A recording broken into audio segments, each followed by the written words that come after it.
Hello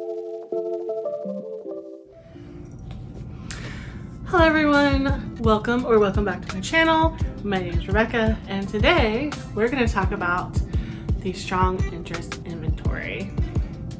So without further ado, let's get into it.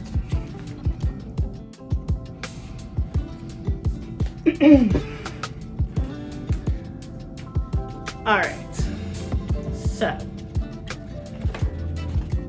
part 1, rationale and recommended use. The Strong Infants Inventory was developed by E.K. Strong Jr.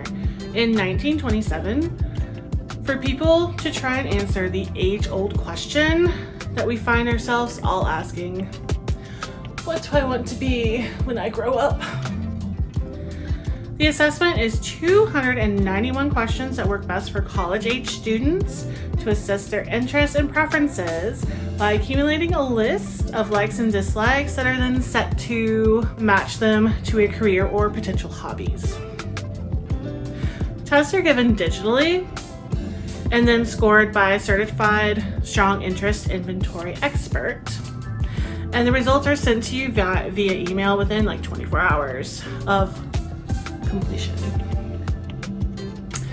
The Strong Interest Inventory has gone through several revisions since its introduction, with this guy being the newest one in 2024.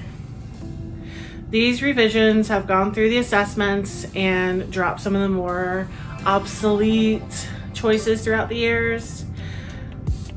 While high school students are encouraged to take this test at least 3 times to see how their interests have grown and changed, there is a stability in test results from college-age students as they think about what direction they want their lives to go in career-wise. To ensure the SII, or the Strong Interest Inventory, stays valid in this ever-changing world of test-retest reliability, it has been evaluated a lot. The latest revision test-retest had a sample of 174 adult participants that were divided into equal groups. One group retested within 2 to 7 months, and the other group retested within 8 to 23 months. So both groups showed that stability mean scores remained high and stable throughout that time. So it's a pretty reliable test. Ethically and culturally responsive considerations. So informed consent is obtained before the test is administered. The SII is not meant to tell a client what careers to pursue with 100% certainty. Rather, it should be used as a tool to further explore what the client is interested in. While the results are sent electronically, should there be any questions about the test results, there's a contact page to get a professional to further help interpret the results. The $45 fee may create a barrier for clients with low socioeconomic backgrounds. Counselors should also consider how gender expectations, cultural values, family influence, educational access, and opportunity barriers influence a client's career interests. Overall, the mean scores between the different genders and races are relatively small. Latimer and Borgen mention in their article, quote, "The SII is a valid instrument for use with college-age racial ethnic groups within the United States," end quote. The SII is developed to support educated populations with career help. Gender differences are found around different interests and occupations. Men scored a 5-point higher mean in mechanics, constructions, computer hardware, and electronics, science, and mathematics. Women scored a 5-point higher mean in arts and culinary arts. Race and culture have a huge difference in what job options people have available to them. The SII opens up options someone may have thought not a possibility in the past. Differences in the mean scores are small, as the SII is found to be equal and valid for the populations. However, that said, Donnie et al. Reported small mean differences across racial and ethnic groups. For example, the text stated that African Americans score lower on nature and agriculture, but have a higher mean score on religion and spirituality. African Americans, Latino, Hispanics, and Asians have a lower mean score of less than 5 points compared to Caucasians participants' mean scores. This does not have a great effect on the overall N score for that individual. These differences should be interpreted carefully and should not be used to make assumptions about an individual's interest or abilities. Use in diagnosis and intervention planning. The strong interest inventory is not a tool to diagnose mental health disorders and should not be used as a diagnostic instrument. The strong interest inventory was created for young adults to help narrow down their interest and to show what occupations could possibly go along with a combination of personality and interests. The 291 questions are outlined to answer them in an intuitive manner by selecting strong like, somewhat, dislike, and strong dislike.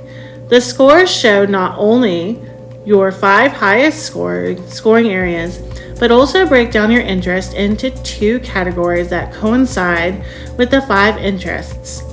Further breakdown shows occupations and hobbies associated with the high scores. Counselors can then take this data and help the client create realistic next steps with the client's values, abilities, cultural background, work experience, mental health needs, and life circumstances. Personal evaluation as a counseling tool. The strong interest inventory was easy to find through a quick internet search, which led me to www.theassessmentsite.com for easy online access. And for $45, I could quickly sign up to take the SII.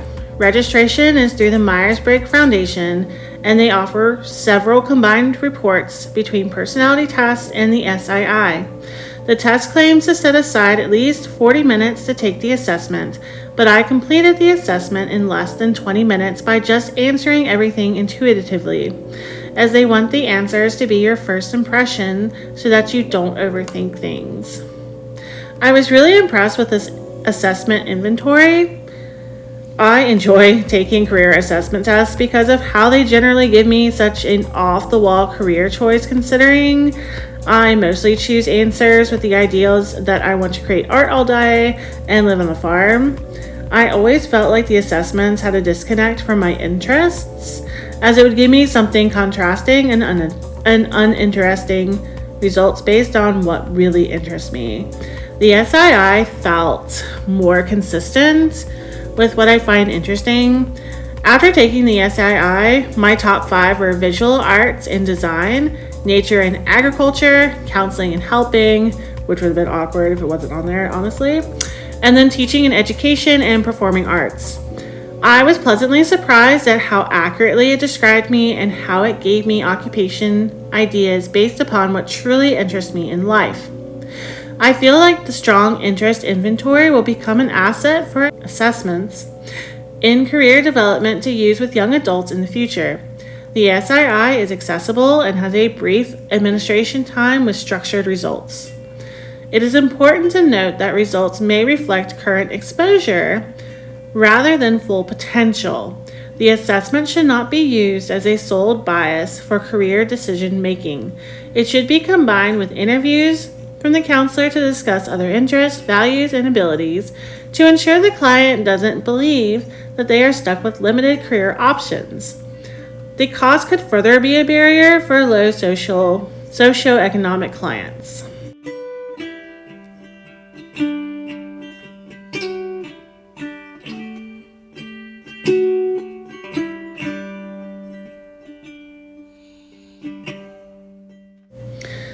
School and clinical mental health counseling applications. In school counseling, the strong interest inventory may be a useful tool in assisting students to explore possible career or vocational opportunities. It can help support academic planning for post-secondary educational goals by connecting their interests to potential careers. In a clinical mental health setting, the SII can help a client who is feeling stuck or dissatisfied in their current career situation. In either setting, counselors should conduct interviews to go over results and create a realistic goal for career development in the future. Before we get into part 2, let's take a quick coffee break.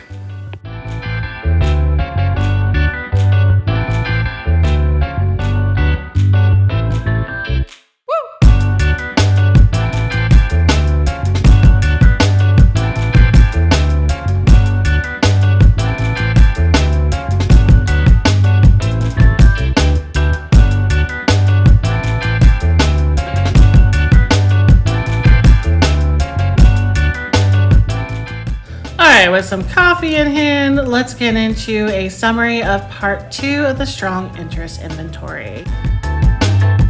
So here we have the overview and administration. Here's the authors, publication, and forms. The audience, qualifications, and costs is for individuals age 14 and higher for high school, college, and adult career transition. The main takeaway is it costs $45 for 30 to 45 minutes, and it's a 5-point Likert scale. As you see here, we have our classification and scoring, which you can take your time to read, and the reliability, validity, and interceptions, which is also right here for you to read. And finally, our works cited page. And of course, we gotta enjoy that coffee we just made, y'all. Alright, well, that's it for today's video. I hope you guys enjoyed, and I will see you in the next video. Cheers!